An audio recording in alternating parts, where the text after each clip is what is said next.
Ladies and gentlemen, good evening and welcome. It's the Euro V8 live from Francorchamps, the first enduro of the season.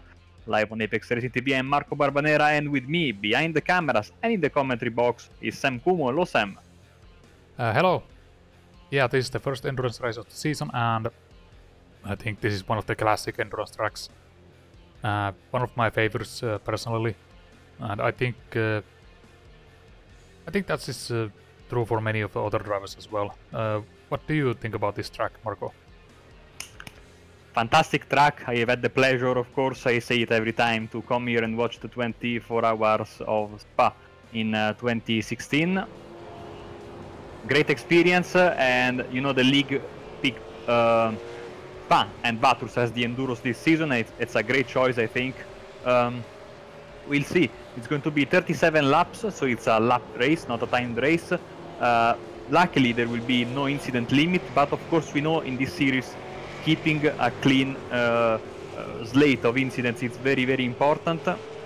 So we'll see how these drivers will manage to get a clean run, because we know that this track is usually very, very punishing on off tracks and other mistakes that you can make. So I think it will be important to keep your car clean and yeah, don't crash. There are a couple of corners that are very scary with any car, but especially with this car. I think the combo rouge ready on is going to be, especially at the start, very dangerous. And of course, like we see right now, the hairpin, we are using the Grand Prix start, so we will have the hairpin as the first corner, and it will be a flying start, if I'm not mistaken. So a little change in the rules for this season.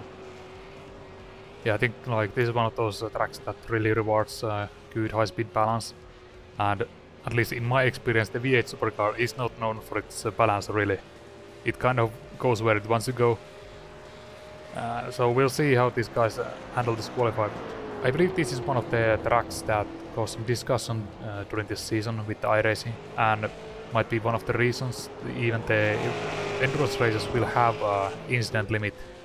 Because here you can gain some speed by using the off-track, but that is not really in the spirit of the racing rule. At least. Yeah, there are a couple of corners, like the one that we are just coming here, following Richard Wormingham, the Puon corner.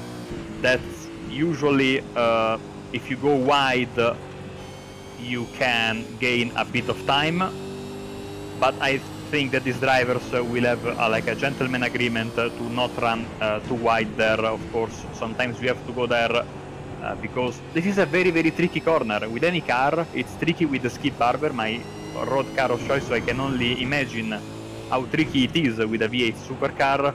The surface is very, very slippery there, and if you take the corner the wrong way, you are more likely than not going to be pushed wide into the runoff area, which likely is very big, but the problem is that it's an asphalt runoff area, so you can theoretically take advantage of it. And even here at the Blanchimont corner, even though these cars have to brake quite hard to make this corner, so it's not going to play as a big a part as we see in other cars that basically take the corner flat out or almost flat out.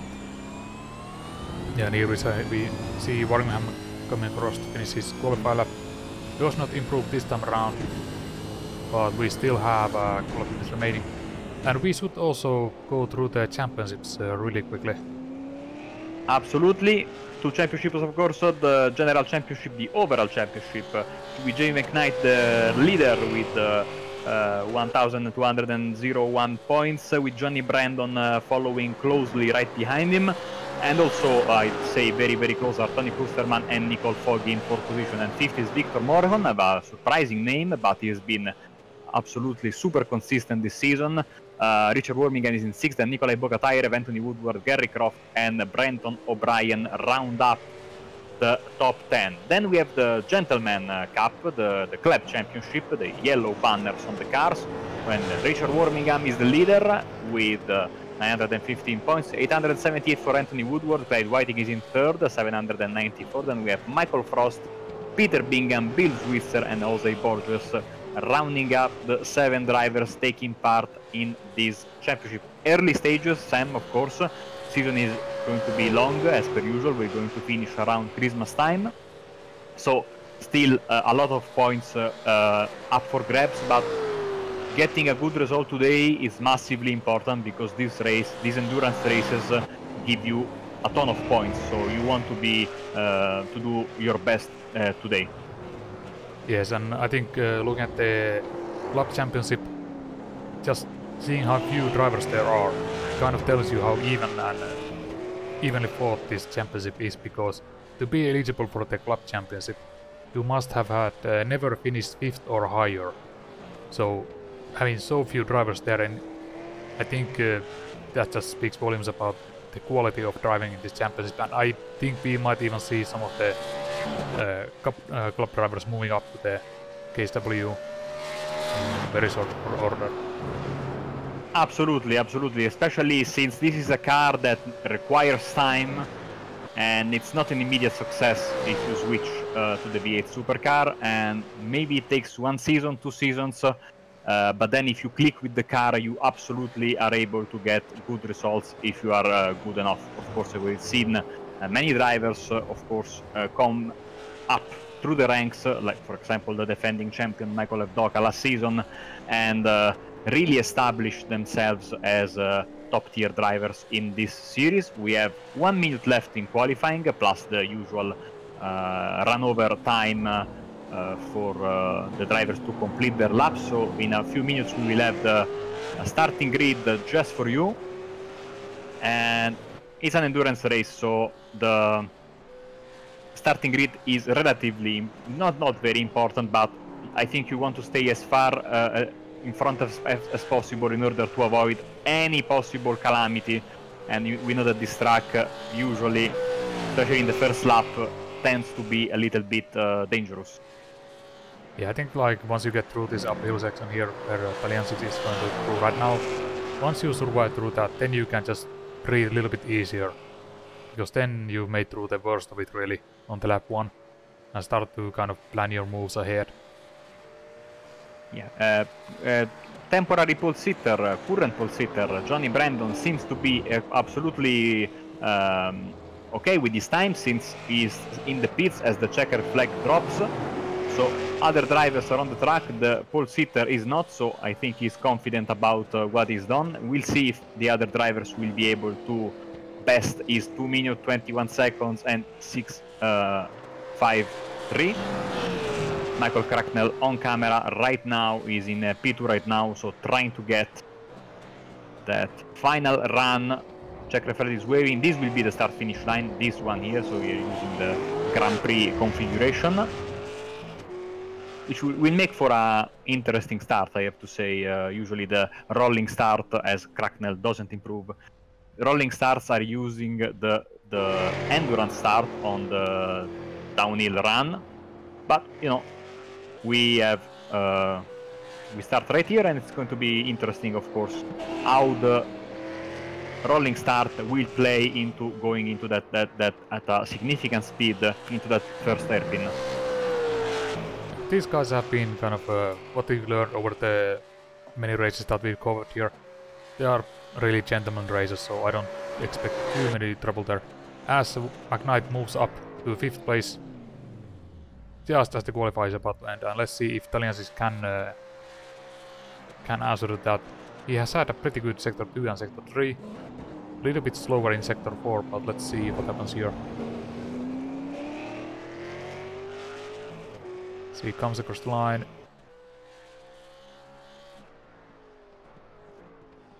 No, he stays 6th. I think he was the last guy on the track, so we are ready to give you the starting order in just a few seconds, as soon as the session switches over to the race, as the drivers are getting ready also. The pace lap is going to be starting from the Blanchimont corner, so we have a bit of time to read you the entire grid. Here it is. So on pole position we have Tony Klusterman, Chris Jackson is in second position, then Anthony Woodward in third, Michael Taliancic is in fourth, then Peter Bingham and Bill Switzer, Clyde Whiting and Brenton O'Brien, Jamie McKnight, Victor Morricone, Gary Croft and Michael Cracknell round up the top 12. Then we have Gary Croft and, we have Josh Thompson and Johnny Brandon, Nikolai Bogatairev and Michael Frost, Nicole Foggy, Katie Rostaranto, and then rounding up the grid in P19, it's Richard Wormingham. So the drivers are ready, we are ready, hopefully you guys at home are ready. It's going to be a sorry, I believe that was not the grid because for some reason I don't believe we have switched over. Ooh. So I was wondering, like, that didn't look that correct. Yeah. Yeah, I believe that only matters for the, like, bottom half, but let's see. Let's wait and see until this qualify rolls over. We have about 15 seconds remaining, so it's not a big deal here. But we should also mention that this round of the championship is sponsored by XVR Sim-Racing team. So thanks to them, we can cover this event. So make sure to check them out and as well see how they do on the race. I believe Johnny Brandon is also driving the XVR, currently on the pole. So now we can go through the correct grid. Okay, so Johnny Brandon, you know, usually you go through the motions right now when you read the grid, and I was thinking there's something wrong with this grid, but I went with it regardless. So Johnny Brandon is in pole position, Michael Cracknell second, Tony Klusterman, Richard Wormingham, then Jamie McKnight, Michael Taliancic, Chris Jackson, Nicole Foggy, Victor Morricone, and Nikolai Bogatairev round up the top 10. It's Anthony Woodward then, with Gary Croft right besides him. Then we have Peter Bingham, Clyde Whiting, Bill Switzer, Brenton O'Brien, Katie Rostaranto, Michael Frost, and Josh Thompson in P19, rounding up the grid for this race. So, we are almost ready. Cars are lining up. Yeah, late entry there by Josh Thompson. He did not set qualify time, but I think we can expect him to move up during the race. Be an interesting wild card during this event. Of course, we know is a driver that we usually feature on our channel in the various series we cover. As we see, the cars are waiting for the pace car to begin to roll towards the start-finish line. And also waiting for Gary Croft and Josh Thompson. But if they are starting from the pits, that might be... No, just Gary Croft has entered the grid. And we are starting with the rolling start.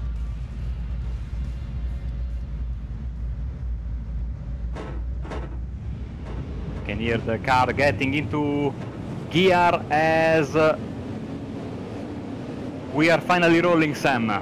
It's going to be a fantastic race. Yeah, fantastic. About 1.5 hours race tonight with 2 pit stops. We expect around, say, 15 laps for a full tank. We'll see if anyone can make it up to 16.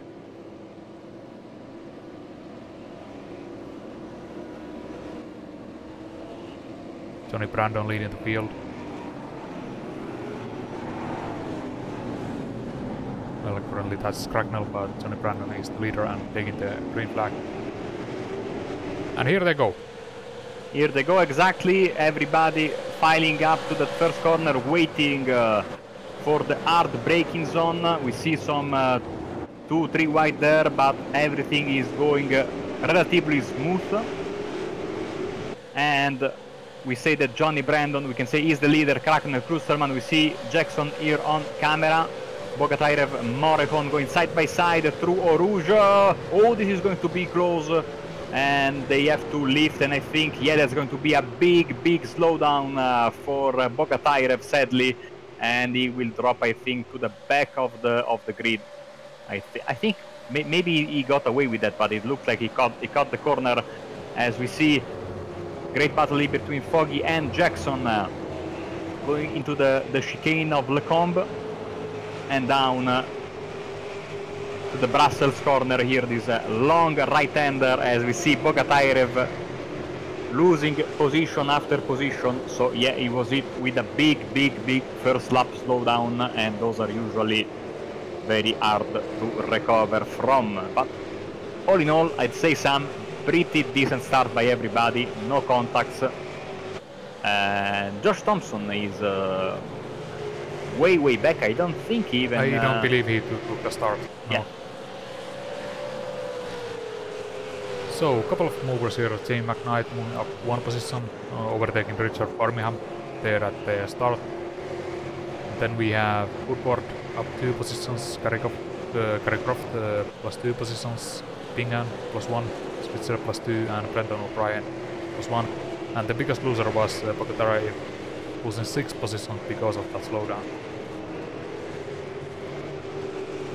Yeah, 6 positions down for the very striking car of Bogatayrev. We learned to learn the white and red car, honeycomb style almost of his design. One of the 5 Ford representatives in this grid, with Johnny Brandon of course being the leader, but as you can see, Holden is the most popular car, as we have a 3-way battle now for first place. As the first lap comes to an end, it's Brandon, Cracknell and Klusterman very close with, as Bogatayrev goes into the pits, I fear he might have gotten a black flag for not serving that slowdown in time, because he got the slowdown on the Eau Rouge corner and he was still serving it by the time they went to the Brussels corner. So, you know, you have a certain amount of time to do your slowdown, as Brandon goes extremely wide there, clipping the curb. Good chance for Cracknell. Let's see if Cracknell or Klusterman go for a move this early in the race. Cracknell going on the outside. Just don't have the overlap there. Klusterman taking his nose in. Everyone looking for a way past, but just no room this time by. And yeah, as you were saying about the slowdowns, the thing with the slowdowns is that first lap it is extremely punishing. You get maybe 3 or 4 seconds bigger slowdown than you would get later on, and then for each corner you go through while having the slowdown in effect, it gets added to your time. So you really want to serve it as soon as possible, and I think Bogatayrev was just got caught up by running through multiple corners and accumulating the penalty. Exactly. So he's in P18 right now, and he has a long way to go, effectively starting with a 1 pit stop disadvantage with all the other guys. So he will have to do at the end of the day, if all our predictions are correct, 3 stops instead of the 2 stops that the other guys are going to do. Now, just as a quick notice, these guys have 1 fast repair available for them, so in case anything goes wrong they can fix their car once. But of course, once again, you hope for this to happen in a pit window situation, because otherwise you have to take once again another stop and compromise your race strategy. And as we see, Klusterman getting really close to Cracknell here on the under braking, but now he's under attack from Jamie McKnight, and could come under pressure here on the third one as McKnight goes on the inside. Little bit sideways, yeah. Sideways from Klusterman on the outside. Now we'll see if they will lift or they will battle it out in the Eau Rouge Raidillon complex. It looks like McKnight just had the overlap there, and now Klusterman is on the under attack from Birmingham behind him. Let's see, does Birmingham have the run? Klusterman takes the inside line. Just not close enough. But great battles here. Yeah, and cooler heads are prevailing so far, as Johnny Brandon is leading and is set the fastest lap of the race every time he went by the start-finish line. Of course, he's pushing extremely hard and he has the advantage of free track, but look at this, Sam, all these guys here battling for position basically around P5 and well, P3 downwards basically, but Taliancic, one of the faster drivers in the series, and he moves out of the way, and that was a lucky escape for everyone behind him, but Taliancic is heavily damaged. You see, cannot point the car in a straight direction. On board with him, he's parking the car, I think, and I think he will tow back to the pits. Yeah, we didn't quite get to see what happened, so let's take another look. I think he might have just clipped the grass. No, that seems like just a hit. Looked like a netcode hit from the XVR car there. Oh no, it was a proper hit, I think. That was a really minor hit, so it could have been just over-exaggerated by the netcode, but yeah. Really unfortunate for Taliancic at this point, because now he has to make it back to the pits. And that is definitely something that you have to use for your fast repair for. So it's a long track, so he might get away with not finishing, with not adding up one lap down, but of course this is a major penalty on his race. You know, these cars are very difficult to keep in a straight line or in a safe state, so to speak. So maybe coming out of the corner with the truck going down the hill for the Kuon corner, that side-by-side hit, maybe also with the netcode that we talked about before, might have exaggerated the effects of that door-to-door contact. So yeah, that was unfortunate, of course, for Taliancic, who now is exiting the pits, I think. No, he's out of the race. There. Yes, he's out of the race. He was one lap down. I would have thought that maybe he would try to make it back, because it is a long race and he is pretty fast driver. He was lapping in the 122s. Basically, only car currently running in 22s is Johnny Brandon and Cracknell. Yeah, Johnny Brandon once again the fastest lap of the race in this third lap. Now we are in the fourth lap. Cracknell is 2 seconds behind and McKnight is 4 seconds behind. But behind McKnight everything is happening. You can see there on your timing screen and now on the cameras with Klusterman, Wormingham, Foggy and Jackson all very close to each other. And I would also put, I think, Woodward in there as well.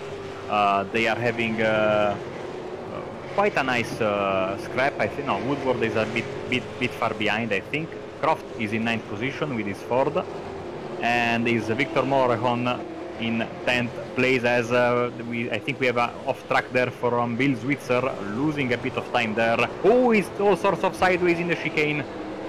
Great save there. That was these guys are, I think, Sam, I'm seeing a lot of these guys fighting very hard with their cars, and that's not a good recipe for success if you want to last the entire 37 laps. No, definitely not. You would expect... Oh, and Switzer. Oh, once again Switzer, and another great save. Oh, in the wall. Bad hit there, front right, and now, for good measure, I think he hit also in the tire barrier there on the left, in the near the karting track. He's trying to get the reverse going. But that might be it for him. No, he is continuing because the pit entry is not that far. Let's see, does he have any steering damage?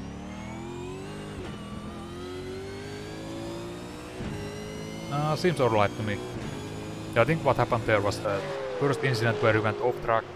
He got dirt on his tires, then got the slide, overcooked the rear ends, and then just lost control on the exit few corners later. Yeah, the car looks a bit,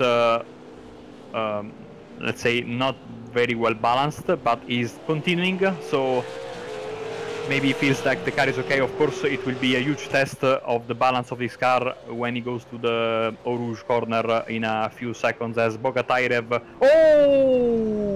You see on the braking, he lost the car, he almost collected Bogatairev. And you know, it's easy to say it right now, but maybe Bill should have headed for the pits after that contact because his car is not looking very stable under braking.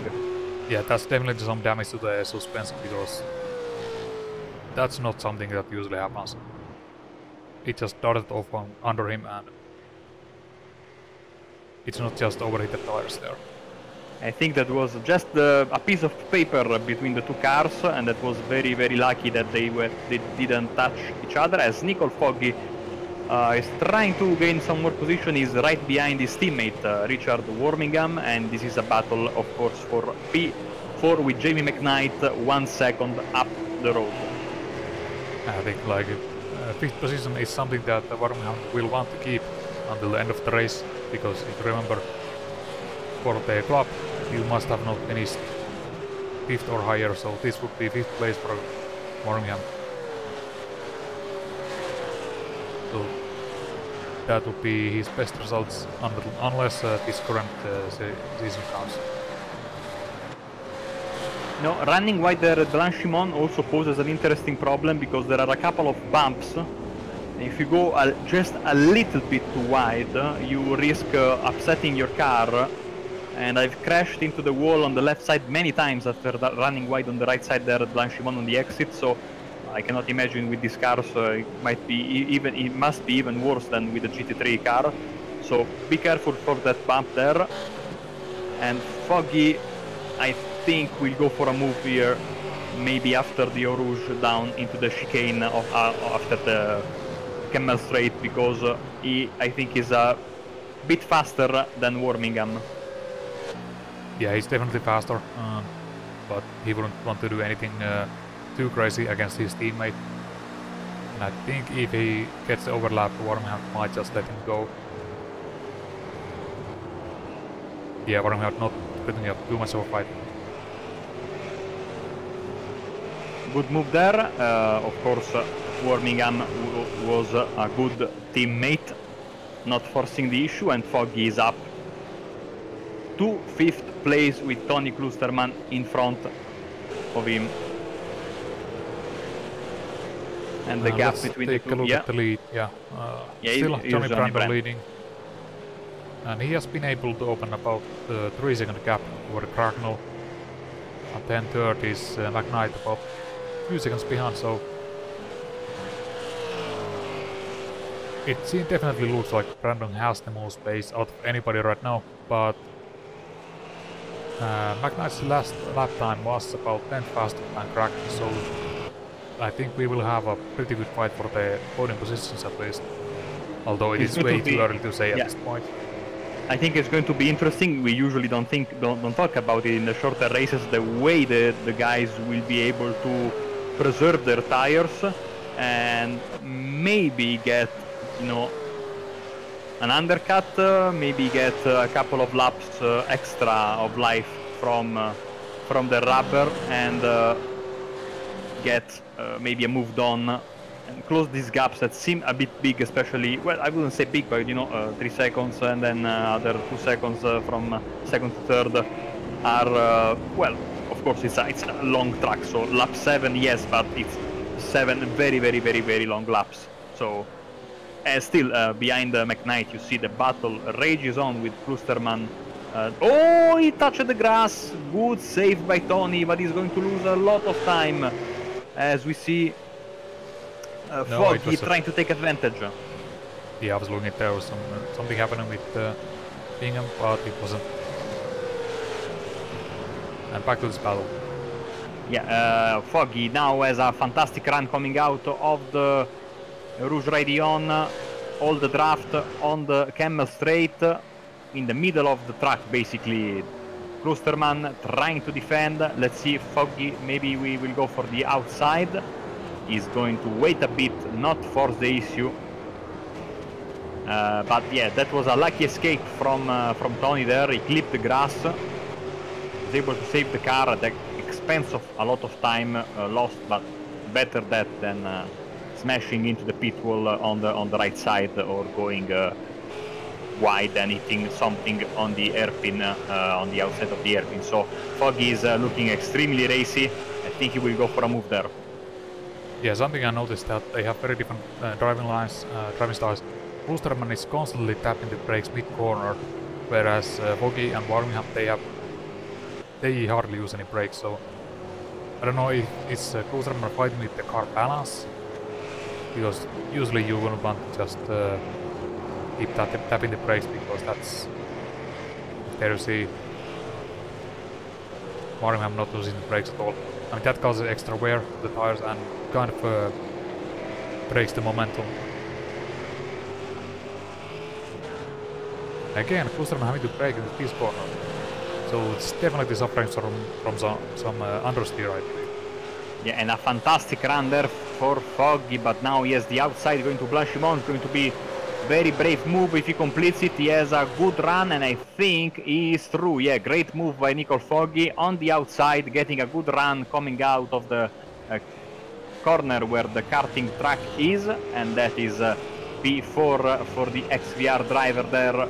So he's making some moves, and he's up to 4th position. Now he'll try and catch Jimmy McKnight, as in the front Brandon is still the fastest guy on track, 22.4, 22.97 for Cracknell, 23.5 for Jamie McKnight.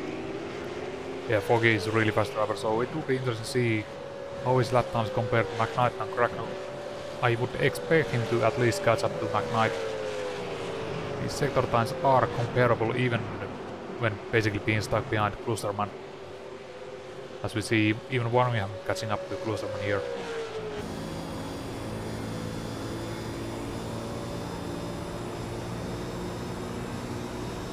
Just on board with Warmingham right now. Falling got slightly on the straight, but let's see.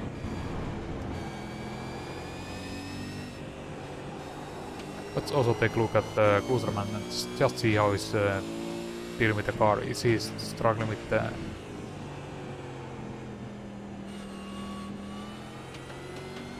a lot of steering angle, but it doesn't look like a major issue. Oh, understeer here. Definitely understeer.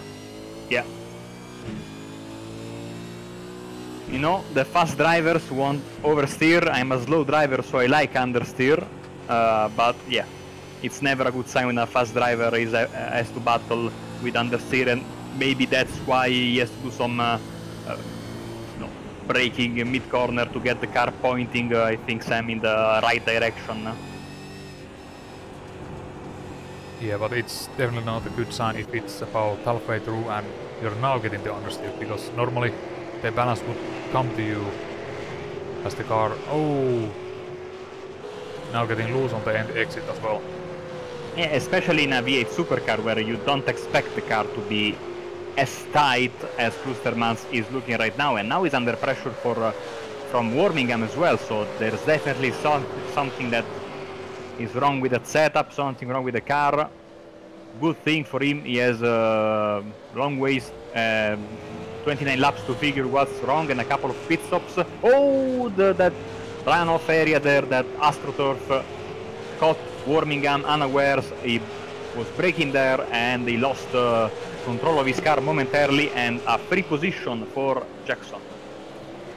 Yeah, fortunately just only one position and no damage to Warmingham. But it's definitely going to be a tough inning for Klosterman, because he still has, after the first pit stop, he still has 2 more stints to go. And there's only so much you can do with the pit stop. Yes, you can adjust the tire pressures a little bit, but you have to make sure that you don't make the issue any worse. Exactly, and maybe you get, a little bit of a change here and there, and that makes things worse, because let's be honest, you don't have time and possibility to test before doing it, or maybe go back to the pits and change it like in a practice session. When you make a decision, it has to be final, as we see Morricone and Bingham running side by side on the Camel Straight, with the red car of Morricone going a bit wide there, and he's in the grass, and this will be, of course, a free pass for Bingham in P10. And most likely also a slowdown for Morricone. Yeah. I think these guys have been battling it out for a few laps now. so I guess this will resume very shortly. Just look at their base lap times. Moron has been 2 tenths faster, but pretty much equal on the pace.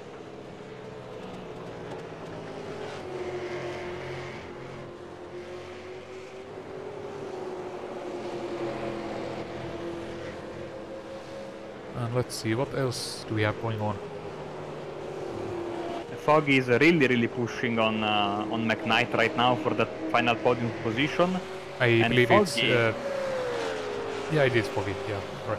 And correct. Foggy's got 4 positions from his starting one, so I think was not very happy with his qualifying, or maybe didn't have enough qualifying pace, but we know he's a very good driver, and race pace is showing he can fight with the best, and he's been consistently passing opponents lap after lap, and I think that McKnight will have to work extremely hard to keep him behind, because Foggy once again lapping 22.8, 23.2 for McKnight as they run to the downhill section here after the hairpin.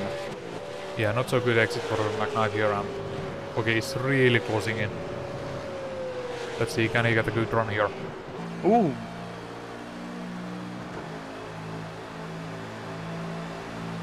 So McKnight was a bit sideways coming out of Eau Rouge, and Foggy needed only that, because now he has a great run, the inside line coming into the combo, and yeah, he gets the pass. That was tougher than I was expecting, because I thought that Foggy had a much better run into the chicane. McKnight tried to keep his position, but in the end he had to surrender, so Foggy up 5 places as he's in P3 right now. Very good drive so far from the XVR driver. Yeah, it seems like he might be one of those drivers that maybe doesn't do so well in the qualify, but as the race goes on, he gets settled into his rhythm and just keeps running faster and faster every lap. And just for reference, his previous lap was about half a second faster than Michael Bracknell in front of him in the second place. Yeah, and just a couple of 3/10 slower than Johnny Brandon, which at the moment looks like he's absolutely on fire right now. So we are about to have 10 laps under our belt. Lap 11 is about to begin in just a few seconds, and so far so good for this endurance race here at Spa. As we see Woodward and Croft battling it out for P8. Holden versus Ford Classic V8 battle. Yeah, they've been going side by side here during previous lap as well. Currently Woodward is ahead, but let's see, Gary is really close here.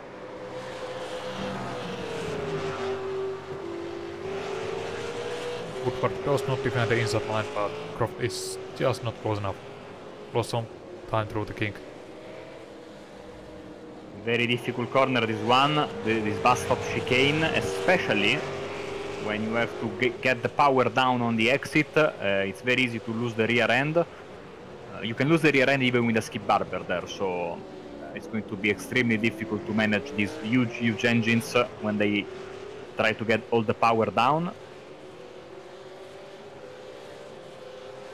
0.8 of a second now between Woodward and Croft as they go down the hill for the 11th time in this race. Yeah, we're about 4 laps away from the first pits of phase, and that when we start to see the differences. Are some drivers able to run 16 laps, or are some drivers forced to pit 1 lap early? This is a very long track, so I don't expect there to be many guys who could even possibly run 16 laps, but you really never know. I mean, we've seen some really weird things with the fuel strategy before, so I wouldn't put it past any of these guys to run 16 laps.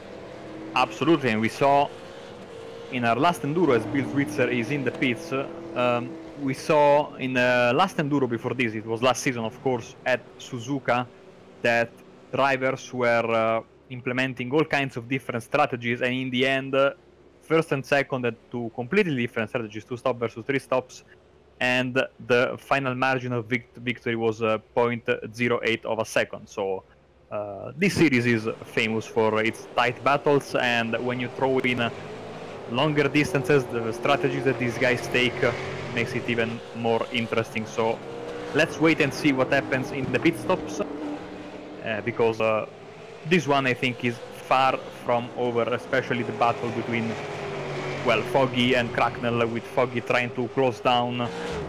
Even though in this last lap, maybe because of the overtake Foggy had to make, Cracknell was a bit faster, so we'll see this time around when they go on the start-finish line. As you see, some drivers already peeling off, Sam. Already pitting McKnight and Klusterman on lap 12. This is something we did not expect to see. I mean, perhaps Klusterman if he's struggling with the car, but McKnight, that is very early pit stop. Of course, we have to remember that with every Apex TV V8 Supercar broadcasters, the guarantee of us getting the strategies wrong, even when the drivers tell us what they are going to do. So, or maybe they intentionally give us the wrong informations to keep their opponents in the dark. But all jokes apart, this is very, very surprising move. You are right, especially for McKnight. McKnight was having a good race. Yeah, Klusterman was struggling a bit. Let's see how long they will stay on the jacks. It's 26 seconds for Jamie McKnight and 27 seconds for Tony Klusterman. So I'd say a full service for both of these guys. Yeah, and you would get tires here, especially Klusterman. So considering the pit stop lane for Klusterman and McKnight, they both took tires. Also Bill Switzer, who took the pit stop 1 lap earlier, he also had 28-second stop. So it seems like everyone is taking the tires as well. Exactly. While Bogatyrev only did this penalty and spent 17 seconds in his pit stall. Well, it was the first lap, so it was a few laps ago. So McKnight, Klusterman, and Taranto, you see her filing back. These two guys already coming out of the pits and back once again into battle mode. Currently occupying P12 and P13. So the pit window is open. Let's see if other drivers will go in this early, or if they will wait just a bit and get closer to our predictions that we made before the race. So the question is, are they going for a 3-stopper, or do you think this is a modification of a 2-stop strategy? That is... I mean, they must know something that we don't, because to me that just seems way too soon to make a pit stop. But no, Cracknell is coming in as well. Yeah, he's in from second place as Foggy and Brandon and the other guys go remain on track. So let's see, we're expecting another 27-second stop more or less for Cracknell.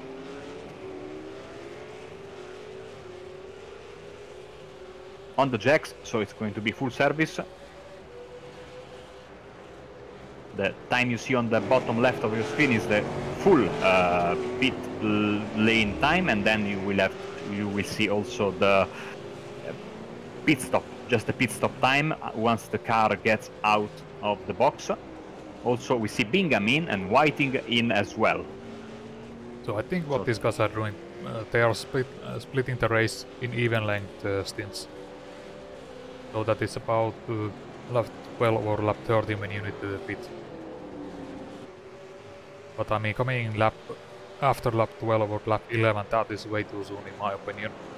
Considering you should have the tank full at the beginning of the race, because then you don't lose time refueling. But let's see. Always an interesting, always an interesting wrinkle in the races that we do with the enduros. The strategies that these drivers try to employ are very different, and they always keep up on our feet, trying to think what they are doing as Whiting is out of the pits as well. So we have like half the field has come in, and the other half more or less has yet to come in. Yeah, pit stop times looks pretty normal for everyone. 26s, 28s, 27s, 29s. So Brandon, Foggy and Jackson, let's see what they do this time by. Brandon is coming to an end of the lap. I mean, they are not in any pressure to make quits. They have huge gap to any traffic. They have just clean track to run their lap times. Brandon doesn't come in, so he stays out. What about Foggy?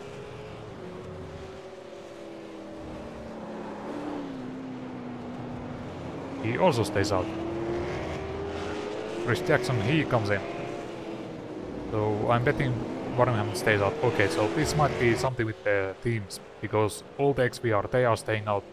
There's the NQR with Chris Jackson and Tony Klusterman have all pitted, as well as Bingham and Clyde Whiting for the NQR.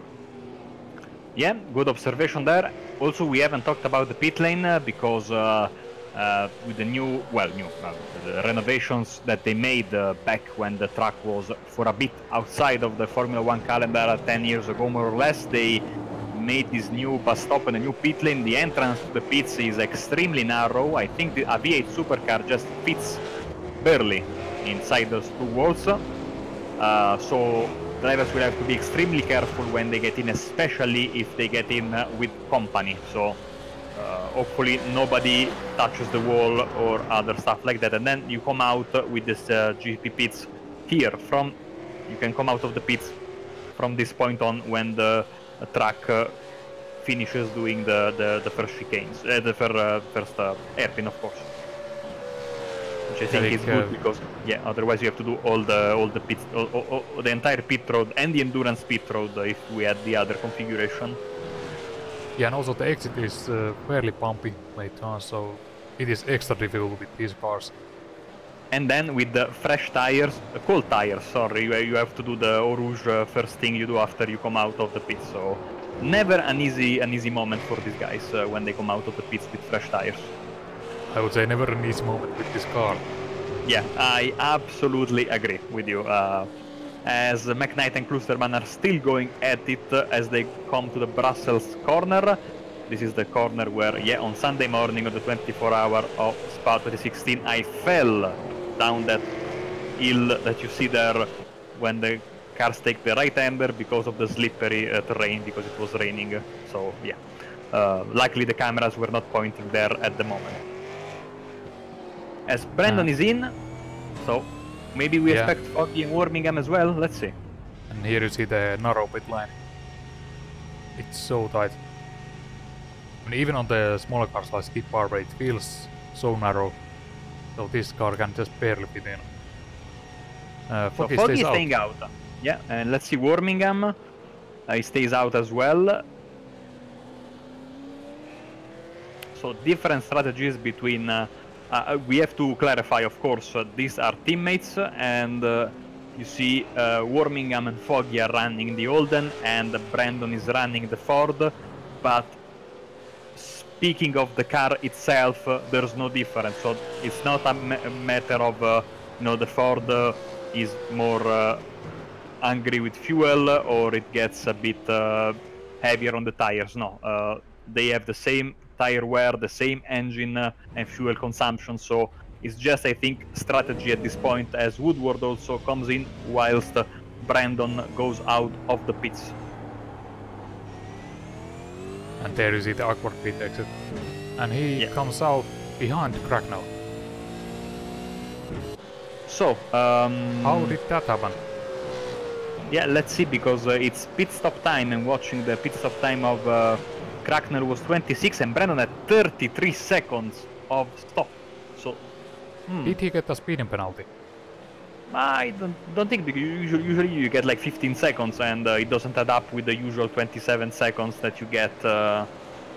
So either these guys are under fueling their cars, or and then Johnny made a full tank once again, because that's a really odd number. Usually you do 27 plus 15 and you get the time for the penalty, but he was like stuck there for I mean 6-7 more seconds, not 15. So if I'm not mistaken, the penalty for speeding is 15 seconds. So let's see. Well, we have Bogatayrev with a stop and go with 17 seconds all considered, so that should have been 15 plus the time you waste stopping and getting out of the pit box. So very strange there. And so Cracknell is at the moment the virtual leader of the race, even though let's see what Foggy and Wormingham do after their stops, as Foggy is in right now. And you know what, I just looked at Woodward's pit stop time, and it was 31.8 seconds. So he is also... So is it just fuel? Because that is very slow refueling if it takes about, 7 seconds. Let's see how long Foggy and Wormingham stay in the pit stall, and maybe have a reference. Maybe they know something that we don't know as well. So. And as well as Morjon, he is coming into pits. Let's see who do we have. Cracknell, he is going to take the lead here.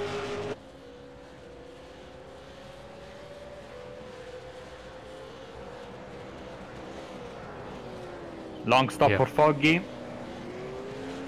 Very 32.9, yeah. Let's see, Wormingham.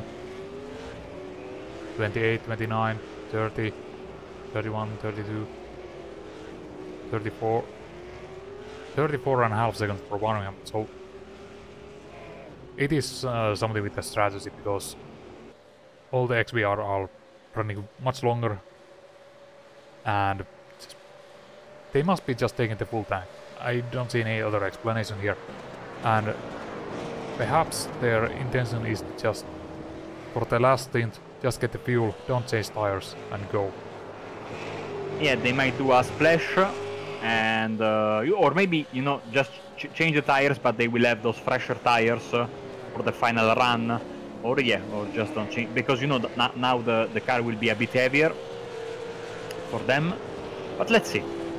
Interesting race as per usual, as Brandon is hunting down Cracknell for P1 with McKnight, Klusterman behind them, and I am happy to report that everybody has done their first stop. So what you see on the screen on the left is what are the real positions on track. So the standings have been a bit changed by this first pit sequence. And I think that Brandon is lining up a move and get back that first place he lost during the pit sequence. Yeah, I think for Brandon's race, he definitely needs to get past Cracknell, but he is difficult because now Brandon has a much heavier car if he is indeed taking on more fuel. So it is not going to be easy for him to make the pass. And I'm sure Cracknell knows that. His teammates have, the spotter has informed him that Brandon is running much heavier different strategy. So it is in Cracknell's best interest to stay ahead as long as possible.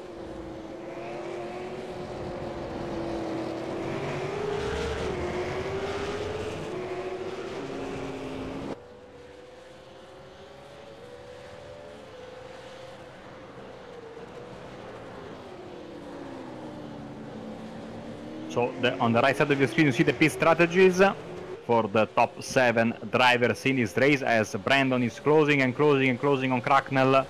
We are 20 laps away. Sounds like not much, but in reality it's quite a bit of time, as we are lapping around 2 minutes and 23 seconds per lap. And of course we have another stop for all these guys, so it's going to be a while as Brandon moves on the inside. Easy move,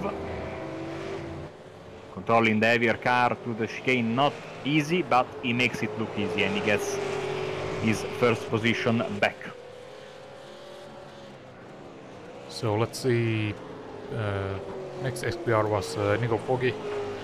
He has still some way to go to catch up to Klusterman. That's about 4 seconds. Just under 4 seconds. But Klusterman and McKnight, I believe, are very close here, yes. This is about 4 tenths behind for Klusterman. And let's see, maybe he's having much easier time with the tires this time around.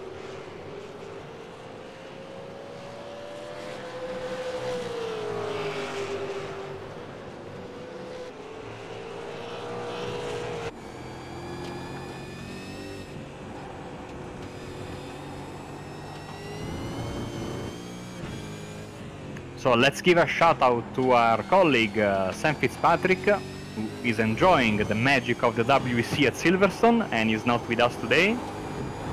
And he's giving us some very useful information, for example, that the word Spa originated from this very town of Spa. So, I mean, it couldn't have been a V8 supercar race without one of Sam's interesting facts. So, I think it was appropriate for me to use this moment to inform our viewers about this very, very interesting notion. Yeah, we definitely need those for this broadcast. I think they are becoming the staple here, especially when you and Sam are on the booth.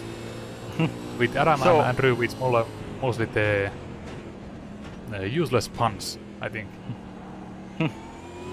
So we are also, Sam is expecting to have a for Cracknell to have a shorter second stint and a longer third, while Johnny Brandon, of course, is looking like he's going to do, like we said, the opposite with his very, very long stop. He and all the other XVR guys, of course, taking a lot of fuel, and then they will go for a quick run in the end, as McKnight is looking in his mirrors because Klusterman is getting bigger and bigger at the Lecombe chicane. Looks like he will have to wait to make the move because McKnight is defending very, very well. Yeah, very close here, but it is not easy to make a pass. You almost need the driver ahead you to have a small slip up on the exit, which is not too difficult to do. Oh, where did Kusama go? Oh, there he is. He's back. He gave us a scare. Yeah, and he also got a bit scared because, as you see, he lost a bit of time there. He disappeared for us, but probably everyone disappeared for him for just a bit.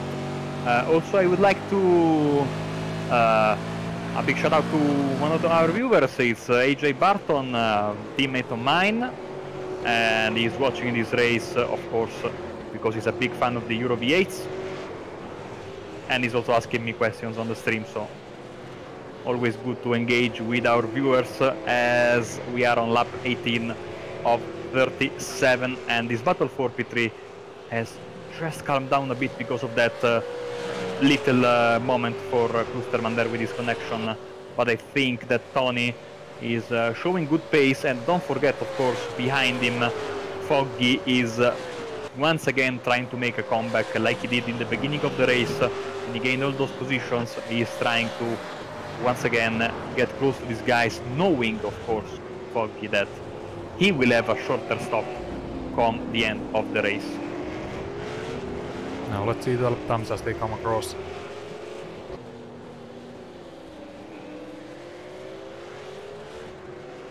Foggy really running fast. Second and a half faster than the guys ahead of him. That would be McKnight and Klusterman. Personal best for Foggy, and of course he likes the fact that Klusterman and McKnight are so close to each other. Klusterman has to adapt his braking points to not run over McKnight, and this will give, of course, Foggy a good series of laps, and I imagine he will be very, very close to these two guys in a matter of a couple of laps. I'm not exactly sure, is McKnight holding up Klusterman here, or are they just fast on different parts? Because in here, in this section, it looks like Klusterman is really close, but towards the end he seems to fall back just slightly, especially on the fast corners and where we saw him suffering from understeer. So he might be just taking it a little bit easier this time around to not overheat his front tires like he did on the first stint and end up losing way too much time. Yeah, he is one of the early stoppers, if I'm not mistaken, so it'll be interesting to see how he will approach this final, well, middle bar. We are halfway through, so yeah, we can say this final part of the race. I didn't even notice that we were past the halfway point, lap 19 of 37. Once again, sorry, my maths are not very good. Yeah, no worries, I think it's like time flies when you're having fun. And yeah, it is McKnight and Klusterman who both hit it on lap 11. whereas Foggy behind them on much pressurized, pitting on lap 15, so I think that is part of the pace for Foggy right now. He is still on the fresh tires and enjoying the grip, whereas maybe McKnight and Klosterman are already taking it a bit easier.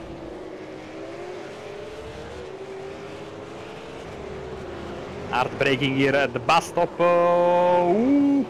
Klosterman, too much pepper on that, and he lost one position. Foggy says thank you very much, and now McKnight a little bit of breathing room there, but you could see from the camera shot that it was clear that Klosterman had overcooked that braking zone there at the bus stop. Yeah, overcooked it, then got into understeer, and then it caught up and kind of beat him. That kind of typical snap of understeer that you often misinterpret as too oversteer car, where in fact it is caused by the understeer.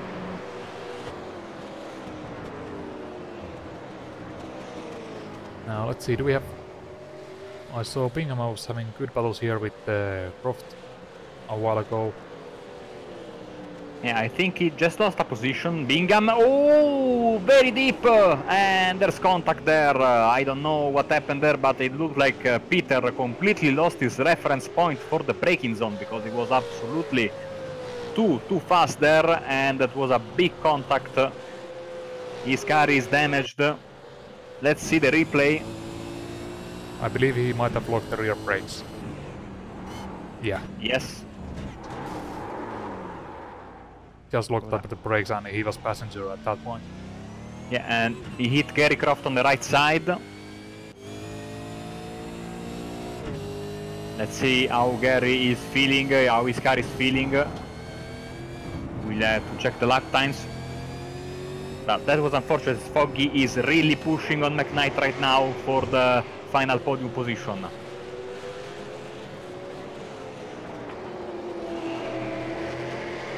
Yeah, oh, that is McKnight sideways on the exit. Foggy had to lift just slightly. Foggy will have a good run going into Blanchimont. Not an easy place to overtake here. Might be better off just winding it up, getting the run on the final chicane.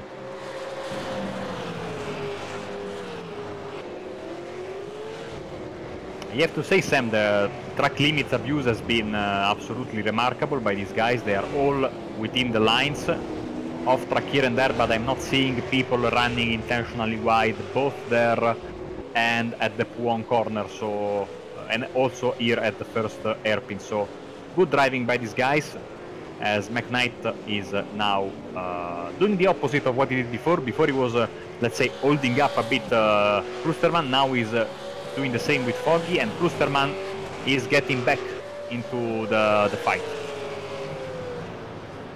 Yeah, again, Foggy really lost, but he just needs to get the run. Let's see. Just overattempt, and this might be the moment for Foggy. Does McKnight defend? No, he doesn't. He stays on the outside. Oh, Foggy way too deep on the brakes. But he's able to save the car. Unbelievable stuff there from Foggy. He's on the outside now. Oh, a little bit of contact there, almost 3 wide, with Klosterman also joining the party.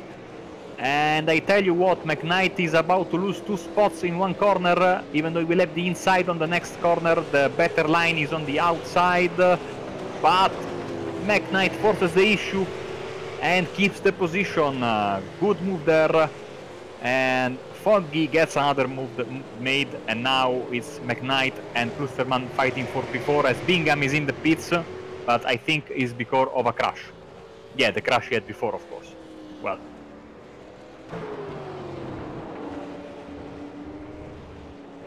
Oregon and Croft.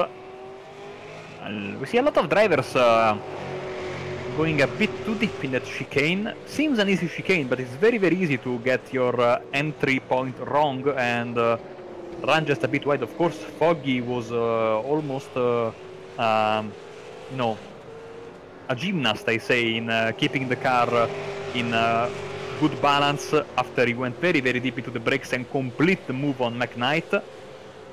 But that was a very, very risky pass from Foggy. And now he's up to P3 and he will have to... Well, he's 7 seconds behind Cracknell, almost 8, but of course we know he will have a quicker pit stop. Here? Foggy is off. Foggy, yeah, off and cutting the final chicane. It will be a slowdown, and maybe that's going to cost him, because we were just talking about the quicker pit stop. Yeah, let's see. He had very strange, because it didn't lose control of the car completely, but just maybe was breaking on the curb. We will see. Yeah, we might see him fighting the brakes here.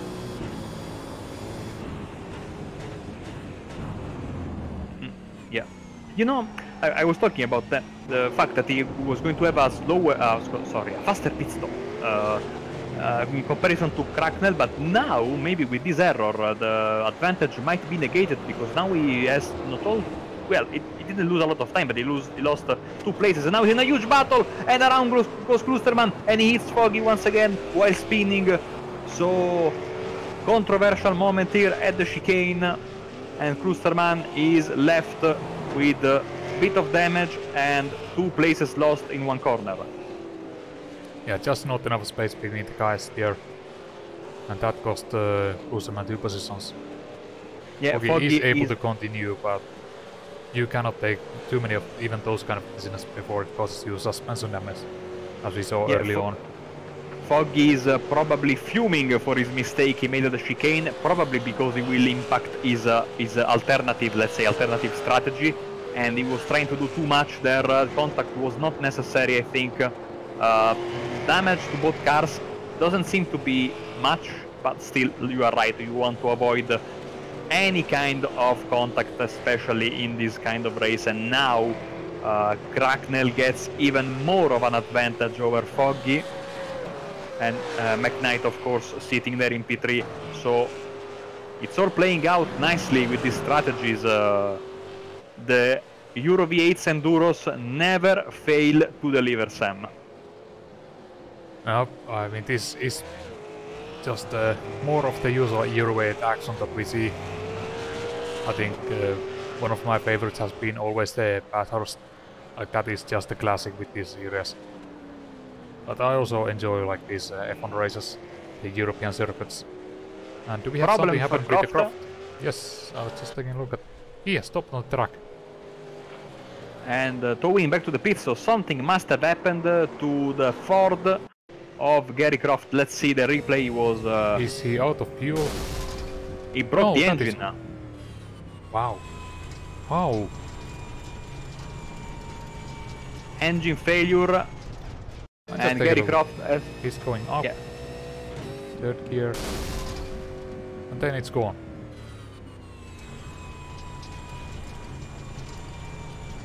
That is really unusual retirement.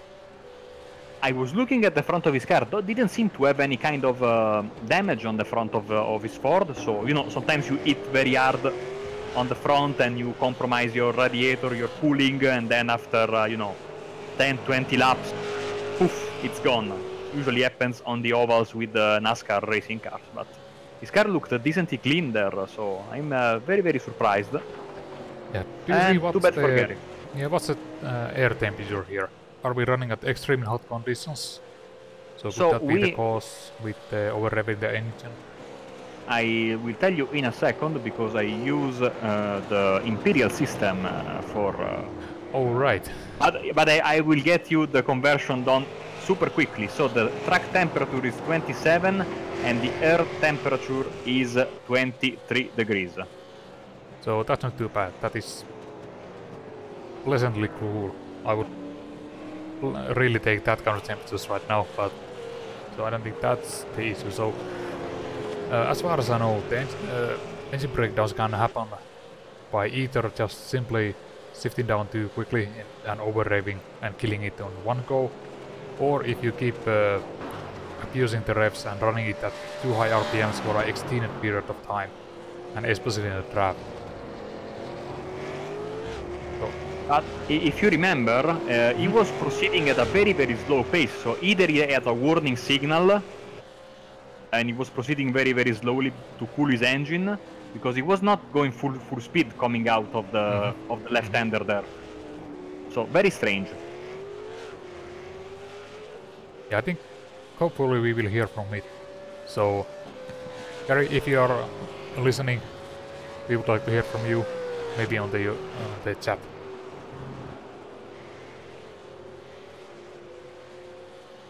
But meanwhile, Brandon is leading and opening up his gap up to 3.5 seconds now over Cracknell. Ignite already 10 seconds behind. As we hear some strategy guesses from Sam Fitzpatrick that Cracknell may be super early to get position on Brandon. That is possible, but let's see. It's just not going to be only the pit stop that he needs. He needs to find just few tenths here and there to catch up to Brandon. 24 laps on the clock right now. 37 is the race distance, so we are 13 laps to go in Francorchamps right now, as Johnny Brandon, Cracknell and McKnight lead the way on the temporary podium. As we see, Clyde Whiting is in the pits. And I believe that is on schedule. Yep. So he was one of the early stoppers. Here. Yes. He was one of the early stoppers, and like you said, they were trying to maybe cut the race in equal lengths. So he will have to do 13 laps, or 12 laps from here on out.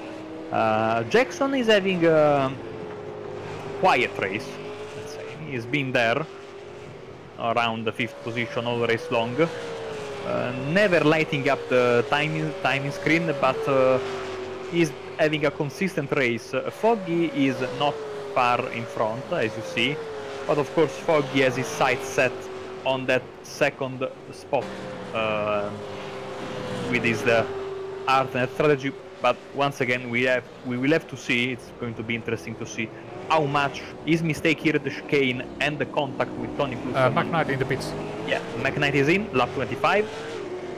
So we'll see how much that mistake and that contact will affect Nicole Foggy's long-term alternate strategy with a bigger and longer stop in the first stop and a quicker stop to the in the end of the race. Klusterman is in as well. So the two stops. That is the Evolution Racing team and XVR who are now taking the pit stops. So it looks like XVR might be running longer this time around as well. Yeah. So the two stops, we guessed it right, as we see the team names on the left side of the screen. And that was, well, we got a little bit of help. Of course, the drivers are always very, very nice to us and give us a little bit of a sneak peek of their strategies. Now, it's all a waiting game for the guys that are pitting, or that they already pitted, or they will have to pit, because you want to get a clear picture of what the guys around you are doing, and hopefully your strategy is the good one. And we said it's a long race, it's long laps, but it's still getting closer and closer to the final 10 laps of the race, so it's time to make your move. It's time to have confidence in your strategy, and hopefully, of course, don't make silly mistakes. And if our guesses are right, Cracknell and Jackson might be coming in this time by. Cracknell has previously pitted on lap 12, so this would be within his window and when we would expect him to come in for his final stop. Oh, running wide there. Oops.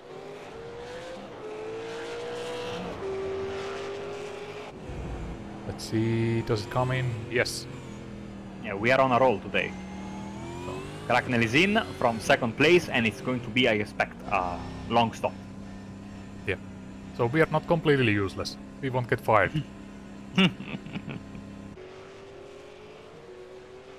Hard right for Cracknell, and Jackson and Foggy go through, and they are now P2 and P3. Oh, let's see, that would be Woolpart coming in next. The NQR UK driver. Just giving on right now on these early pitters, because it seems like Brandon, Foggy and Birmingham, all the XVR drivers will be running in longer again on this piece of face.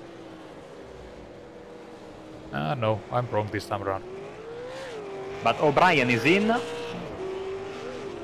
I think he hit the wall coming into the pits. I see some sparks flying there. So not the cleanest pit entry for Brenton O'Brien there. Yeah, let's take a look. Because it looks like he's at least missing some body panels.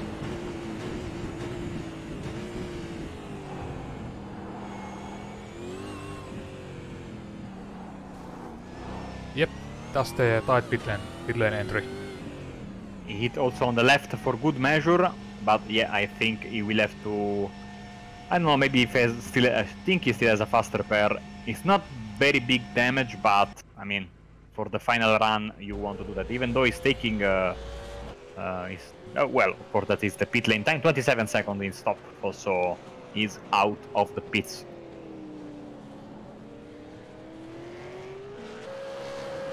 So I guess now we are waiting for the top 4 to make their pit stops, and then we have a better idea on how the race is going to play out for the final 11 laps.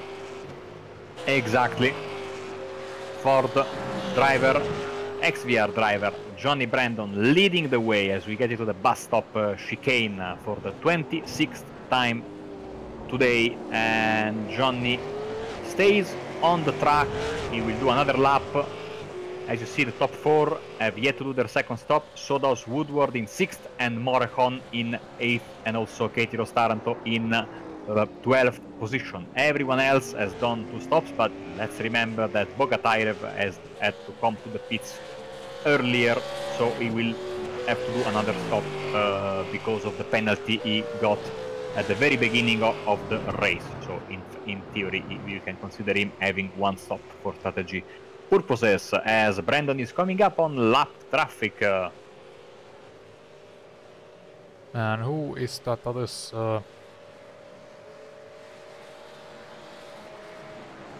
Cannot quite see who that is on ahead of him.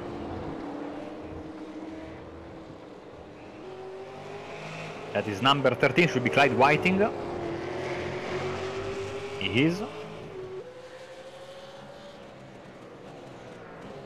Leaving the door wide open for Johnny Brandon to get by him.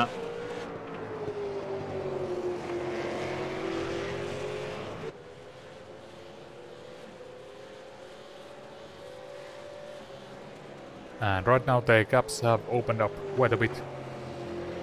So we will kind of have to sit and wait for the pit stops.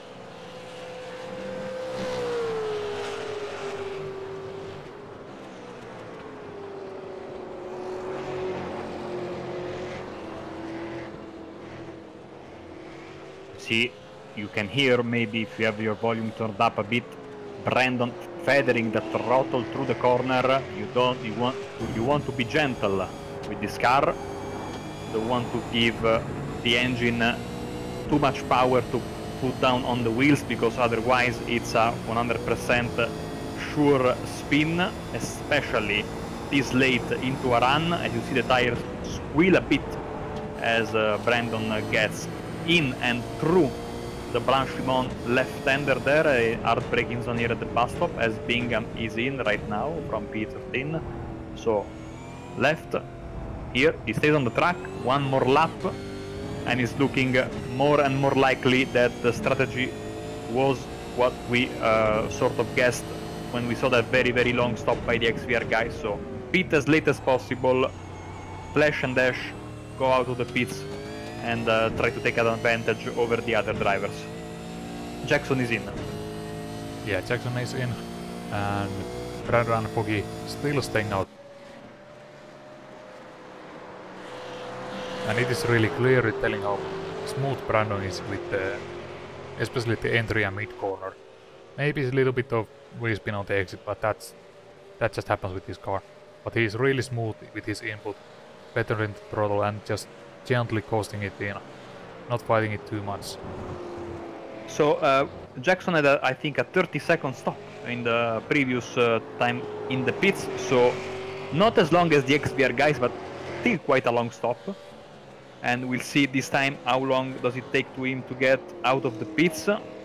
Still a decently long stop, I have to say, 23 seconds. Yeah, I think that's about what we expect, considering the amount of laps that we have remaining. I mean, you wouldn't take the full tank, and now Jackson and McKnight. Here they are together. Yeah, together, and of course cooler heads prevail once again. We have not seen many side-by-side runnings through there. These drivers are smart enough to know that it's dangerous for both of the guys, but now McKnight has to defend because Jackson has a great run, even though the top speed of the Ford seems to be a bit better even with the draft, and McKnight is able to stay in P6 right now. And this is a fight for a position because both of these guys have done their pit stops, so there's no kind of waiting game going on here. They are going for it for the points really. Exactly. Whilst the car in front of them, Anthony Woodward has yet to stop for the second time, and now Jackson is extremely close, having a good run out of the left-hander there. And the leader is in the pits. So he is finally pitting, and we might also see Foggy this time around. But let's stay on with this battle for now. And Foggy is in pits as well.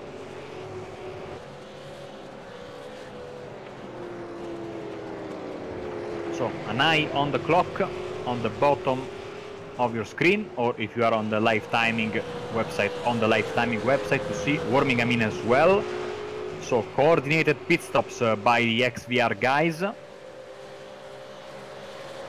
Now where is Cracknell? Can he catch up? Certainly not going to catch up. Brandon is already... No, that is quite close, I would think, actually. 22 seconds.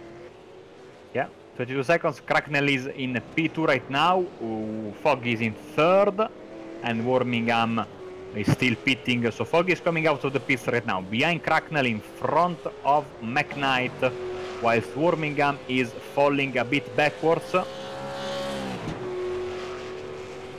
Who's left? It's left Morehon and Bogatairev, and I think also Katie Rostaranto. Yes, these are the drivers that have yet to pit for the final time, as this battle is absolutely crazy, riding hard over the curbs. And once again Jackson trying to get a good run, but you see McKnight has a very good speed in the Camel Straight, and Jackson has to wait a bit.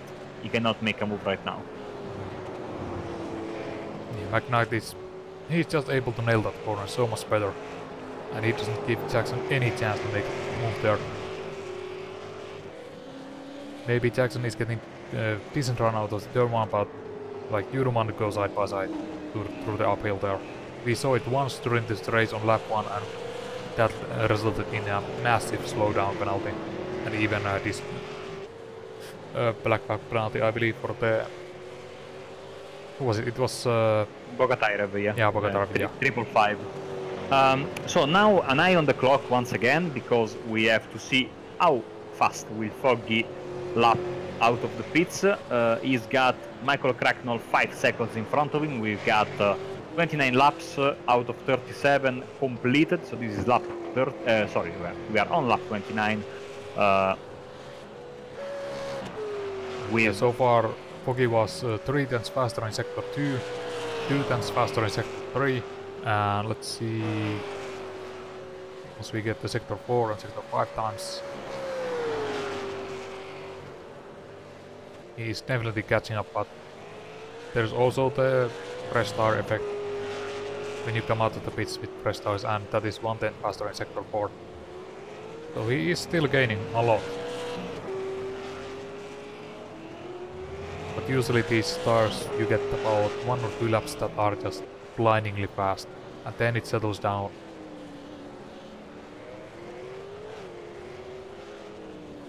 But that was a half a second faster lap overall for Foggy, excluding the entry, of course. Morricone is in.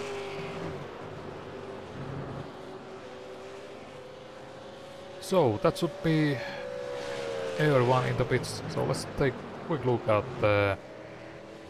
how the strategy has played out here. So the thought of splitting your race in basically your pit stops in 2 equal stints has been the prevailing wisdom out there, I think, with 14 for Brandon, then 12, 13 for Cracknell, etc. Of course, the final stint is looking to be a bit, wouldn't say necessarily a bit shorter, but it's much easier to divide your race this way. But of course, Brandon and the other guys, Foggy, that had the longer pit stop, of course, get the advantage of having a much quicker stop the second time around, and it might provide to be the winning move for Brandon. It is. Let's see if Foggy can get a podium, a second place out of this, because the podium looks to be in his pocket, especially if McKnight and Jackson keep fighting hard like they're doing right now. Yeah, these guys, they just can't seem to get enough of each other, constantly fighting here. Let's see, Foggy is coming towards the end of the lap, because it would be nice if we had a good battle for second place as well between Foggy and Cracknell, although I'm sure Cracknell doesn't want that.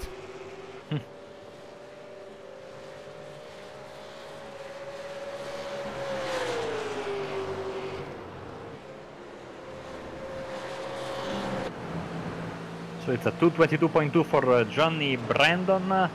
Cracknell is on the start-finish line right now. 2:29.9, 22.9 as Jackson goes sideways there. 2:22.1 for Foggy. So he almost got 1 second on Cracknell there in this lap. But as you said, the fresh tires play a very big role, especially as you come out of the pits for the first couple of laps. Now it gets in the interesting territory for Foggy, if he's able to keep this good pace or not when the tires get into the second, third, fourth lap of usage after the pit stop. Yeah, that is just under 4 seconds, so he needs to run about realistically at least 6/10 faster per lap than Cracknell to have a chance to really go for it, because you still need some time to make the pass and just find really the mistake that you need to launch it on the inside. With 4/10, that's just not gonna cut it.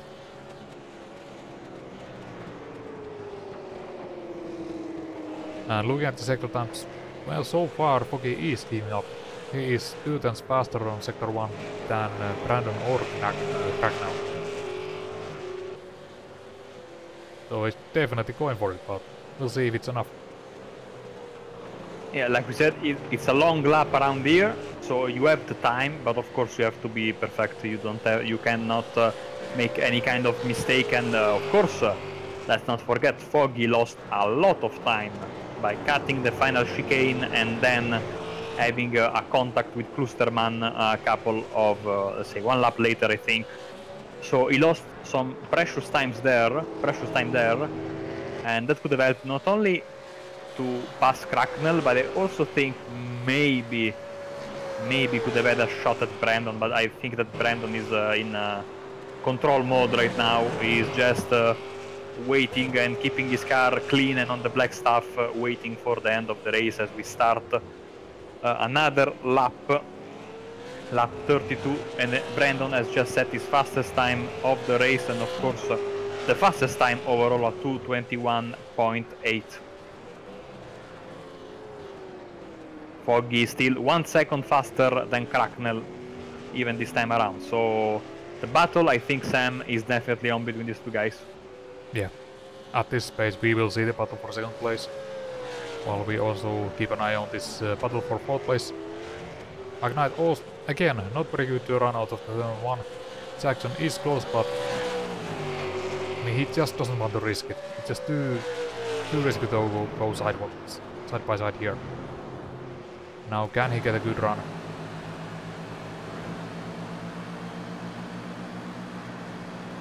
Just not close enough. He's lifting, Yeah. got a slowdown maybe. Yes. Wow. It didn't seem like he got that much, really. Yeah. So this puts a serious mark on Jackson's attempt to get to P4.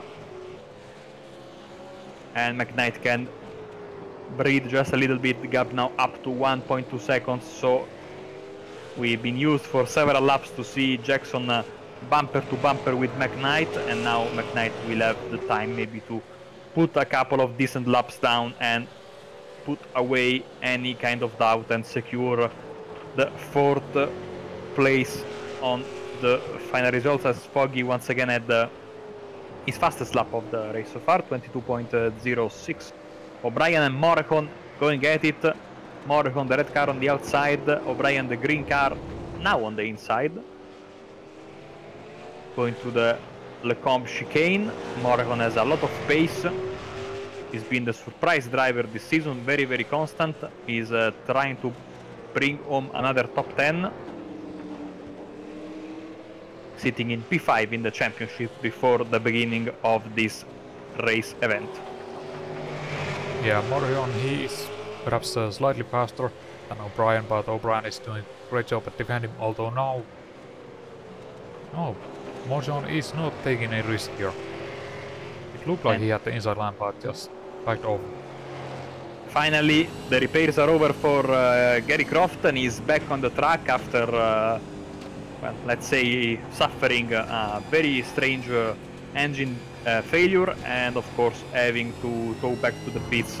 And I think his fast repair was already used, but I think he wants to finish the race, and I really appreciate that kind of mentality. Even though he's several laps down, he will go back on track and try to finish this race. Yeah, but he certainly has some fast mechanics, because it apparently takes 24 minutes to replace the engine on a V8 supercar. Because that's how long it took for his whistle.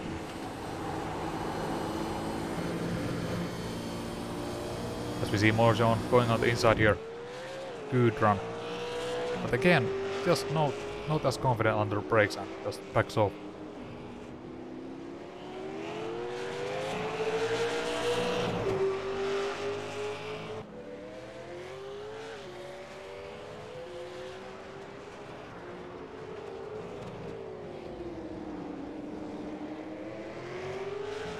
Yeah, I think we can see that Morricone is losing out on the braking zone, so Brenton doesn't really have to work too hard to defend, even because Morricone is just not able to kind of make the moves that he needs to.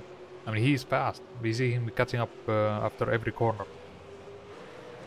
A quick update on the battle for P2, another lap and another second that Nicole Foggy has removed from Michael Cracknell's lead over him for second place. Now the gap is 2.2 seconds between P2 and P3. Still a bit to work to do for Foggy if he wants to get that second position there, as Wormingham and Klusterman are battling hard now for P6. So we have a battle for P6, the battle for P9, and the battle for P2 as well. Yeah, it's been a good race because we've had constant battles everywhere, so we haven't really had any kind of dual moment here. And again, wow, this time by Nicole Foggy has really closed in. It's only 1.5 seconds, and you can even see them on a picture right now. I think Cracknell also...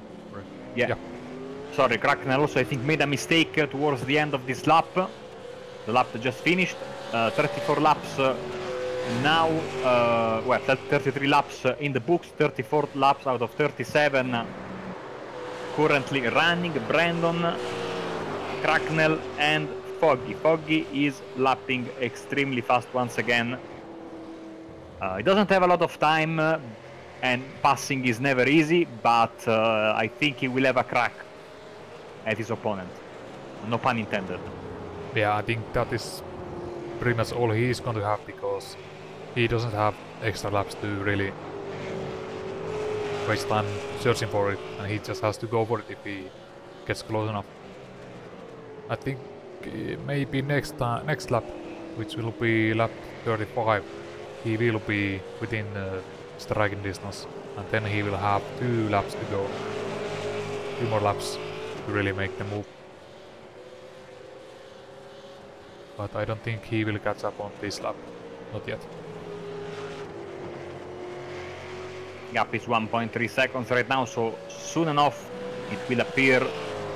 The live gap will appear in our battle box on the bottom right of your screen as soon as the gap gets under 1 second. As you see, Foggy is still fighting a bit this car, but is extremely fast. The double right-hander here on the right side of your screen, you can catch a glimpse of the karting track.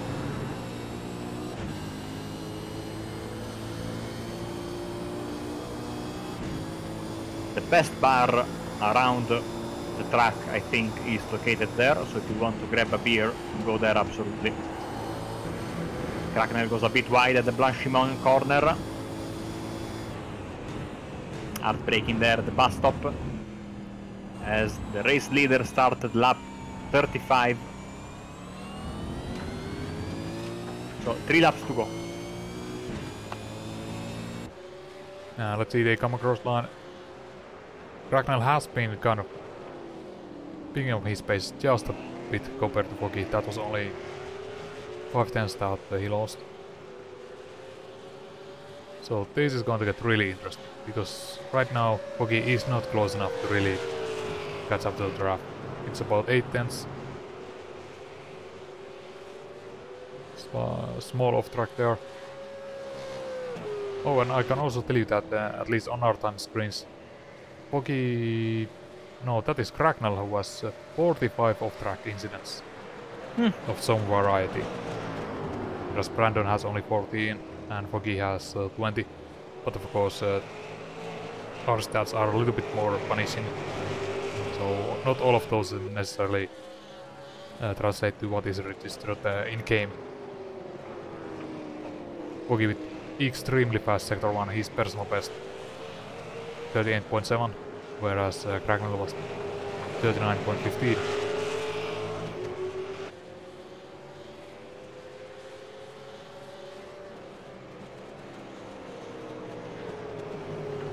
So right now we have 4 good battles going on.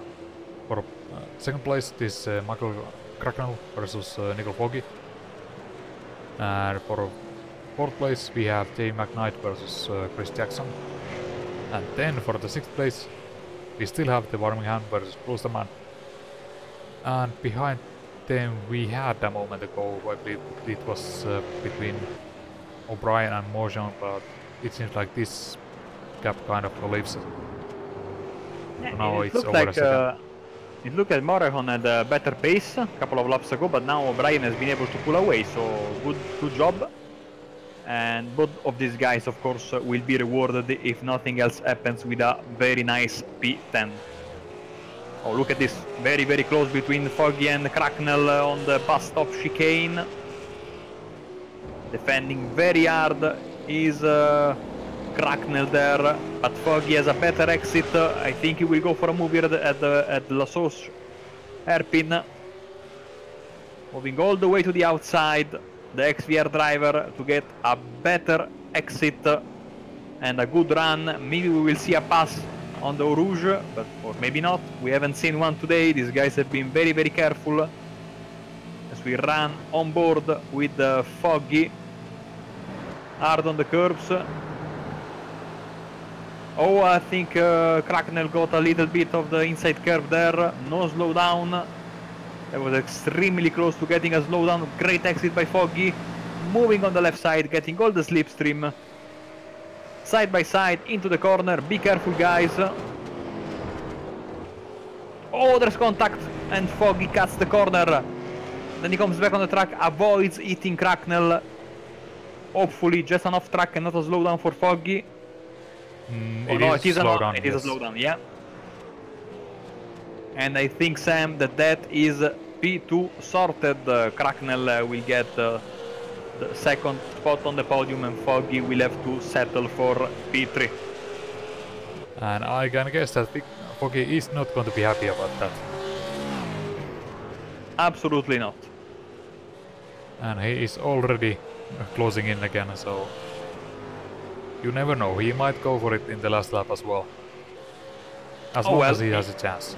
Well, he might say, if you're going to race hard, I might as well, you know, race you hard. And we know Foggy is not a driver to shy away from hard but fair competition. And the gap is back to 0.5 of a second, so yeah, you are right. I don't think this is over. I jumped the gun too early to call this battle over. I think that Foggy will have another go at Cracknell in the final lap. Final lap that is beginning right now for our race leader, Johnny Brandon. Absolutely dominant performance in his XVR Ford. And Foggy is looking to join him for an XVR 1-2. And remember, this round was brought to you by XVR Sim-Racing. So I'm not sure, did they sponsor this round because it seems to be a very good track for them? Who knows? But we thank you for them regardless. Absolutely, the drivers are happy, the sponsors are happy. Oh, a little bit of a bump there from Foggy, you see there coming out of the hairpin. Down to Eau Rouge, so will Foggy try the same maneuver at the chicane? Or maybe he will go for an inside move. Of course, Cracknell will try to defend the inside. Good exit from Foggy. Not as good as the previous one, I have to say. But still, they will overlap. Hard on the brakes. And more contact once again. And Foggy is in the gravel. There was no contact, but it was just... Gap was closing in, yeah. So once again a slowdown for Foggy. Yeah, slowdown again. So this time it should be it for second and third place. Johnny Brandon is going to be your race winner. Cracknell and Foggy will join him on the podium in this order unless something extraordinary happens in these final few corners.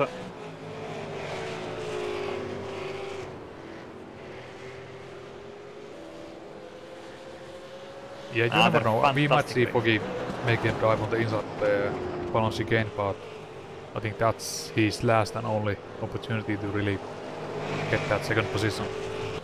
He has to get a good run coming out of Blanchimont. He was half a second behind the previous lap in this corner, now he's 0.6 of a second behind. He's driving like a madman, even going a bit off the track, and I think that is it, Sam. Yeah, that is it for Foggy. Yeah. As Johnny Brandon. Final corner for him. A classy, fantastic and dominant race win for Johnny Brandon, XVR Racing and Ford. Fantastic race. He was dominant from the beginning to the end. Good strategy. And already donuts for the fans, as Cracknell finishes in second position and Foggy is in third. So we also have coming to the finish line Jackson, McKnight. I think that Morrison and O'Brien still going at it.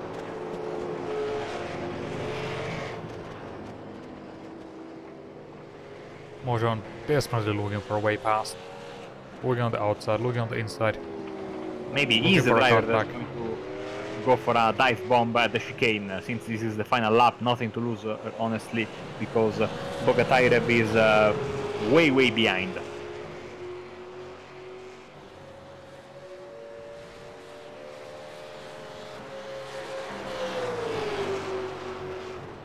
See, if he just gets a good run here, he might have a chance. No, he's falling back slightly, and I don't think he's going to make it unless it's going to be a massive tight ball. No, he doesn't risk it. And it seems like more... but Brendan O'Brien will be taking the 9th position. Yeah, also, Gary Croft has crossed the start finish line, albeit several laps down because of his engine failure. We are waiting the guys outside of the top 10. It's Bocatyrev, Whiting and Taranto, and then everyone will be safely home. What could have been for Bocatyrev decent pace, but that penalty cost him big, because of course he had to do an extra stop to serve his black flag. Here he comes, and he's going to be P11 for him. Yeah, that's a good recovery drive, considering he basically dropped all the way to last on the lap 1. Absolutely. Waiting for the final 2 drivers in P12 and P13, and then it will be... I believe Bingham is the last one running, but we will be waiting. And then we can go over the final confirmed official results. Even though I have on my screen that Bingham has already crossed the start finish line, now Whiting and Taranto go across the start finish line. So I think, Sam, that everyone has done their duty and is going to go back to the pits after a very hard fought and intense race. Yeah, hard fought, but then again, very entertaining race as usual with the V8 Supercars. Can I be honest? This race flew by me, honestly. It doesn't even feel like it was an enduro. It was entertaining stuff, strategies, of course. And here are your official final results from Spa-Francorchamps Euro V8 Supercar Championship. Johnny Brandon, XVR Sim-Racing, is the race winner, 14 seconds over Michael Cracknell. Then it's Nicole Foggy rounding up the podium. Chris Jackson in P4, Jamie McKnight in P5, and Richard Wormingham in P6. Then Tony Klusterman is 7th. Anthony Woodward, Brenton O'Brien, and Victor Morajon round up the top 10. Outside of the top 10, we find Nikolai Bocatyrev, Clyde Whiting, and Katie Ross Taranto all on the lead lap. 1 lap down is Peter Bingham. And then the drivers that had some problems. Michael Frost retired, but still finished in front of Gary Croft, that had his engine failure and had to come back on track. Later, he wasn't able to get that final lap to get over Michael Frost.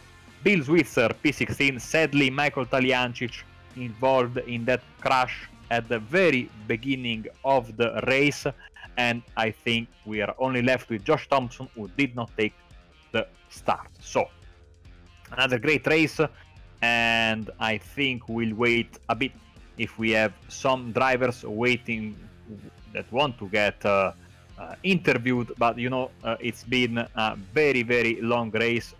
Drivers around Europe especially have been feeling the effects of the summer, but the race winner, of course, could not leave us without an interview, and so we have the race winner for XVR Sim-Racing for 4th performance is Johnny Brandon. Congratulations. Thanks, guys. Thank you very much. Great race. Absolutely, it was dominant stuff, but first of all I want to ask you about the strategy, because it seemed like a strategy that was going a bit differently than the other guys. You took a very huge load of fuel in the first pit stop, and then you basically had to work from there, and you were able, both you and Nicole and also Richard, to make up the positions that you lost by doing that longer stop with a shorter stop the second time around, fresher tires, of course, and that worked really well for you in the end. But nobody else tried the same strategy as you, if I'm not mistaken. So how did you come about and think about that strategy? Well, basically, it's easier to plan what you're doing when you're in the lead. So I got a good start, and I think what a lot of the other guys did was just divide the 37 laps into 3 sections. So they just, lap 12 went in, put in sort of 3/4 of a tank, then that was it, and then the same on the next stop. whereas I just went the complete tank of gas as far as I could go, filled it up completely in the first stop, and left myself a shorter one on the last stop. So it was, you're in control of your own destiny that way. I could have done the same as them, especially once I sort of noticed them hitting at that point. But I just thought, whilst I got a clear track, I might as well just keep going. So yeah, that's what I did, and it worked out. It really did. It was a fantastic race. It was a dominant race, absolutely classy drive, and you get, of course, joined by your teammate in P3. I don't know if you were on the radio with him or if you were... Yeah, we were talking. Yeah, and basically, you know, he had a fight until the very last second for P2, but 2 attempts, some very hard racing. In the end, he had to settle for P3. But all in all, you were sponsoring this round, and you got on with a 1-3 finish. So I think... yeah, the pressure was on with sponsoring this round. We needed to do well, so pole in the wins. Yeah, that will do nicely. So this was a classic enduro race. Next time around, in 2 weeks, we revert back to the double header format, sprint race and feature race, and we are going to a classic V8 supercar track. Of course, it's going to be Phillip Island. What are your thoughts about the track, and of course racing there with the V8s? I've only done one race there, and I didn't do very well, so we'll see. Hopefully the Ford brings me a bit more luck, eh, Marco? Absolutely. I mean, since you made the switch, you were always a fast driver, but the switch to Ford was basically maybe the missing ingredient into... It's definitely the easier, faster car to drive. It's amazing. And of course, you make me so happy when you win the races with the Ford. Of course, it's fantastic. And I mean, couldn't be better. Ford sponsoring the race and winning the race. It was a complete package. I mean, and also a big load of points being this an endurance race. So you must be extremely happy, I think. Yeah, very happy. I mean, I was unlucky the last round at Belal. I was pretty disappointed after that. So yeah, nice to get a good one here at Spa, and yeah, I'm just looking at results. I don't know what happened to Tony, but that's a bit of a surprise, down in 7th. So yeah, be keen to have a look at the table later and see what that's done, but long way to go yet. Absolutely. So before we let you go, is there anybody you would like to thank? Obviously just my team, XVR Sim-Racing, just a great bunch of guys. We're all mates. You know, we're just here to have fun. That's all it is, and it's a pleasure to help the league out. You guys for doing a great job, and everybody else involved with the championship. You know, all the normal people without whom none of this would happen. So yeah, thanks very much, guys. Thank you, Johnny, and once again, congratulations on your race win. Now we have the 2nd place finisher. A very, very nice race. Some hard racing in the end. Michael Cracknell, congratulations on P2. Thanks, Marco. How you guys going? So, we saw you having some good racing in front. In the end, you were fighting extremely hard, and for the final 2 laps of the race, Nicole Foggy tried to pass you at the chicane, but you were able to defend and keep the position. So, how were those final few laps with Foggy pressuring you from behind? Tough, yeah. Some of the rest of the race was fairly cruisy. It was there was nothing really going on, and Johnny had more pace than me, so I kind of just let him go when I did jump him in the pit stop. But yeah, once Nico got to me, I knew he'd get to me pretty quick. Yeah, I was just defending for my life pretty much. So yeah, we had a couple of netcode contacts up the top of the hill there, and yeah, it's just a result of pushing so hard, I guess, to try and defend.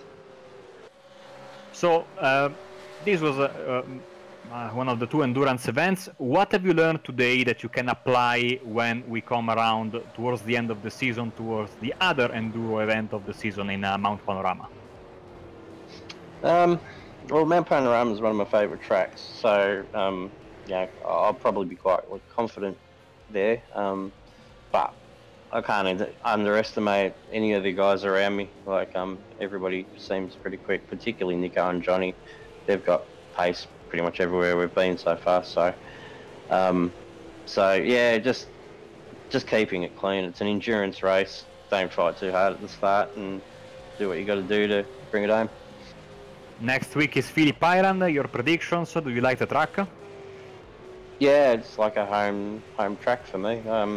I not long ago used to only live an hour from there, so I know it pretty well.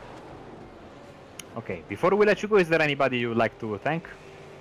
Yeah, just the guys at ERT, also Jamie, Brenton.